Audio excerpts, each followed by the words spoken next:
இந்த வண்டி பேச்சு ஜாஸ்தியா இருக்கு. பின்னாடி குறைக்க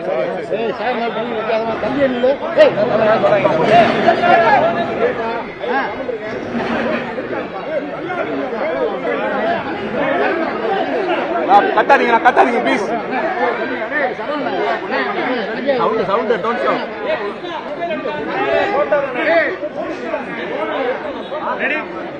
வணக்கம். நீங்க சத்தம் போட்டா அங்க கேட்காது.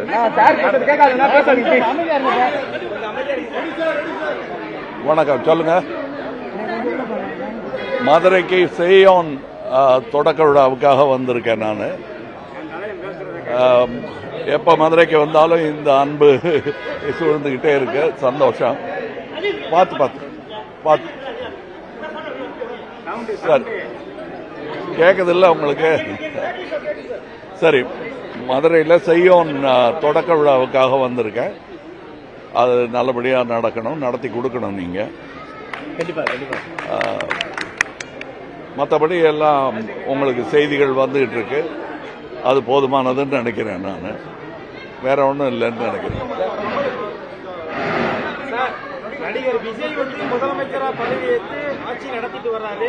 நீங்க ஒரு அரசியல் தலைமையில் இருக்கிறவங்க, உங்களுடைய பார்வைக்கு எப்படி இருக்கு? அவருடைய ஆட்சி நடப்புகள் எப்படி இருக்கு? நேரடியா சந்திச்சிருக்கீங்க? இல்லைங்க, 2 நாள்ல சொல்லக்கூடியது ஜோசியமா தான் இருக்க முடியும். 6 நாள்ல சொல்லக்கூடியது அப்படித்தான் இருக்க முடியும். 15 நாள்லயும் அப்படித்தான் இருக்க முடியும். அதான் ஒரு 6 மாசம் டைம் கொடுக்க வேண்டாமா? புதியவர்கள் வந்திருக்காங்க நிறைய பேர். அதனால புதியவர்கள்ங்கிறது புதுசு கிடையாது அரசியலுக்கு. சுதந்திரம் இந்தியா கிடைச்ச போது எல்லாருமே புதிய மினிஸ்டர்ஸ் தான். அதனால புதியவர்களை நம்ம கம்மியாவும் எடை போட வேண்டாம், ரொம்பவும் எதிர்பார்க்க கூடாது. என்ன நடக்குமோங்கிறத பார்த்துக்கிட்டு நீங்க தானே ஓட்டு போட்டீங்க. நீங்க தான் அது நல்லபடியா நடக்குதாங்கிறது நீங்க தான் கவனிக்கணும். நாங்களும் கண்காணிக்கிறோம். திராவிட கட்சிகள் இல்லாத ஒரு புதிய ஆட்சியை கொண்டாந்துருக்காரு. தமிழ்நாட்டில் இருந்து தமிழ் பேசுற ஒருத்தர் கட்சி ஆரம்பிச்சா அது பேர் திராவிட கட்சி தான் என்ன பொறுத்தவரையில.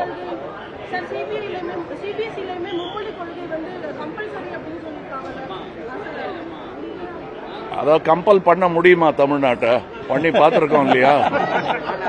அதனால ரஜினிகாந்த் என்ன சொல்றாருன்னா, விஜய் வெற்றி பெற்றது எனக்கு ஆச்சரியம் கலந்த ஒரு சந்தோஷம். ஒருவேளை கமலஹாசன் முதல்வராக கூட நான் பொறாமப்பட்டிருப்பேன் ஒரு மாதிரி ஒரு சிரிப்போட தான் சொன்னாரே தவிர நாங்க 2 பேருமே ஒருத்தர் பார்த்து பொறாமப்பட்டது கிடையாது. போட்டி போடுவோம், பட் பொறாமப்பட்டது கிடையாது. We are the best sportsman you can find in Tamil Nadu. அது நாங்க சினிமா துறையில இருக்கோம். நாங்க கிரிக்கெட் விளையாடு இருந்தாலும் இப்படித்தான் இருந்திருக்கோம்.